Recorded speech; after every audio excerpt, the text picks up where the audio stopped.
Hi everyone, my name is Leanne and today I am bringing you a bit of a mix, a bit of a blend of a video. I have a few different things I want to talk about, but it is a bit of a general kind of updates video, life updates, reading updates, currently reading. You probably have noticed that I'm in a different location. I no longer have the beautiful bookshelves that I have at my mom's house, but I do have these lovely shelves. I have now moved back to London after being in Ireland for much longer than I planned on being there. And yeah, I'm back in London, new room, new bookshelves. I now only have my TBR books with me. I did move in the middle of June. I moved on the 18th of June. So the videos you've been seeing for the past couple weeks were all like pre-filmed and pre-edited. So I kind of had a bit of a booktube break, which was definitely needed, and I had a bit of a reading break actually. I did a mid-month wrap-up just before I left for London, and I spoke about 6 books in that video, and I was planning on reading lots more books for the rest of the month. I had a week of annual leave, so I moved on the Saturday and then had like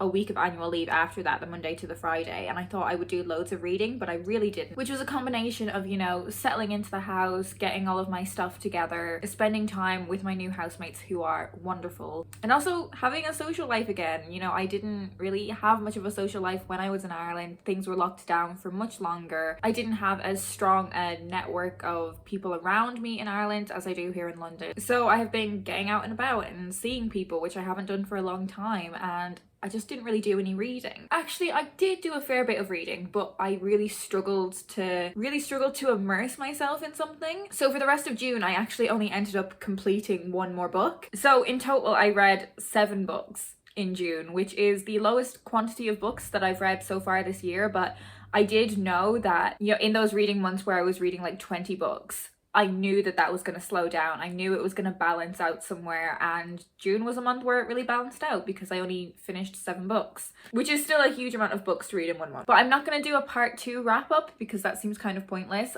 The one other book that I did read in June was Malibu Rising by Taylor Jenkins Reid. I am such a big Taylor Jenkins Reid stan. I really enjoyed this book. This book is centered around the Riva family and Nina Riva's end of summer party. The book is centered around her and her siblings, and we know at the beginning of this book that it is leading up to the Riva mansion going up in flames, but we don't know how it's going to happen. We just know that we are leading up to that. And throughout this book, we are learning about the complicated relationships that these siblings have with one another, the complicated relationships they have with their parents. Their father is this kind of legendary rock star. He had a bunch of wives and was an absent and neglectful father. He was so unreliable for these kids as they were growing up. And the book is essentially a study of all of these different characters. They're all incredibly nuanced. They have things that are appealing about them, but they have so many flaws as well. This wasn't my favorite Taylor Jenkins Reid book, but that bar is like so high that this was definitely still a fantastic read that I would highly recommend. And what I found really impressive about this book was the way that Taylor Jenkins Reid has such a command on the story and tells you something in just 1 sentence that completely changes your perspective on something or moves the plot along superbly with just 1 line. So I really enjoyed this, would highly recommend it, and it was the only other book that I read in June. But I did actually start a number of books. Some of these I started in July, but this is essentially my currently reading pile, and I've got a couple more that I'm kind of currently reading as well. So I started reading Border Nation by Leah Cohen. This is part of Pluto Press's Outspoken series, which is a series of political non-fiction books that I have absolutely raved about on this channel. This is a book that explores geographical lines, but the real world impacts they have on political situations and social situations and the lives of individuals, often individuals who are vulnerable. It looks at deportation, it looks at racism, it looks at the impact of the EU referendum, and it looks at how oppressive borders can be. I'm reading this one a little bit slower than I did the other books in the Outspoken series because I think some of the ideas in this are less familiar to me than the books I had read in this series previously, so I'm really trying to take it in a lot more. But as ever with this series, I do highly recommend it. I also have 2 books that I'm currently reading for work. The first of those is Hide and Secrets by Sophie Mackenzie. I'm almost finished this now. I have less than 100 pages to go. And this book follows a young girl on a mysterious adventure when she receives contact from someone who tells her that the disappearance and presumed death of her father may not be the full story, and that her father may in fact be alive, when he is assumed dead. Last week I had the privilege of hanging out with Sophie, going to printers with her and signing some books with her. One of the very fun parts of my job. I've also been reading How I Saved the World in a Week by Polly Ho Yen. I'm about halfway through this one. And this one is about a young boy whose mother has been teaching him a number of survival skills. A number of adults in his life believe that his mother is unwell and he is separated from her and forced to live with his father that he doesn't really know. And over the course of the novel, we find out that his mother may have known more than anyone else did. She may have known what was about to happen, what was coming, and why he needed to prepare and have all of these survival skills. Rule number 1. Always be prepared. I've also been reading The Lock-In by Phoebe Luckhurst. This was one of my 5-star predictions and so far it is not disappointing. I'm 245 pages into this, so I think I've got maybe like 130 or so to go. I originally read some of this when it was going around on submission to different publishers. I read about 100 pages of it and thought it was fantastic. So I've now read beyond what I read originally, and the directions that it has gone in, I did not see coming and I have really enjoyed.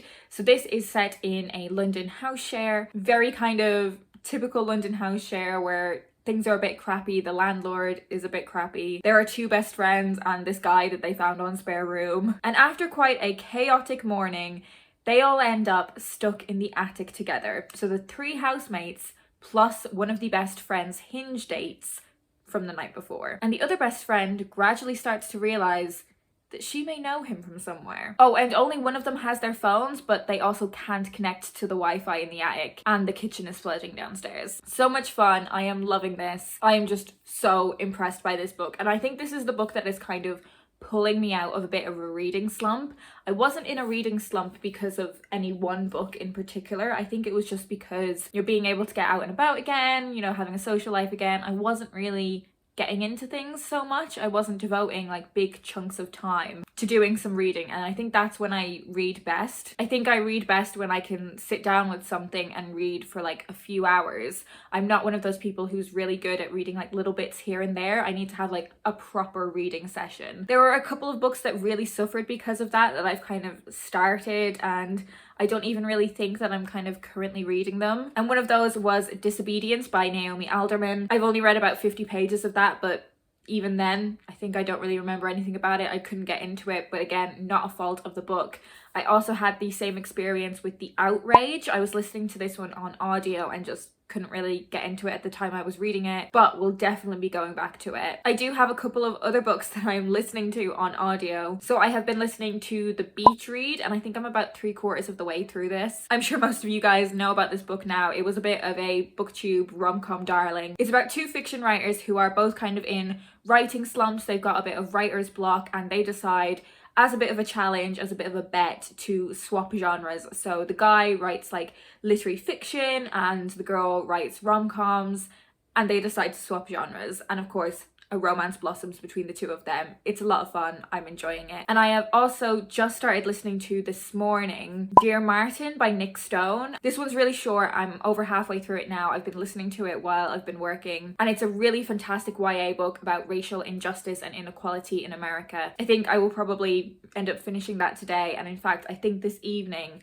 I am going to try and have a bit of a mop-up reading session and try and finish the bulk of these. So I think that is kind of it for my life and reading updates. I am going to be uploading a video in a few days that is about my kind of mid-year check-in. I have done my favourite books of the year so far video already, and I've done the mid-year freakout tag, but I thought I would do a video to kind of update on my statistics and goals for 2021. I haven't looked at the data just yet, but I think it's kind of mixed. I think some of it I'm doing really well on, some of it I'm really not doing well on. I think a lot of my kind of goals were really skewed because I didn't read much in June, but that's absolutely fine. We've got plenty of time to get back on track. And I will do a video showing you my shelves and also probably showing you kind of my little office setup. I don't have a separate office like I did at my mom's house. I am working from my bedroom, but I think for me that's actually working really well at the moment. And from August, I'm going to be in the office 2 days a week anyway, so it's not as big of a deal working from my room at the moment. But on that note, my lunch break is just about finished. So I'm gonna get back to it. Let me know down in the comments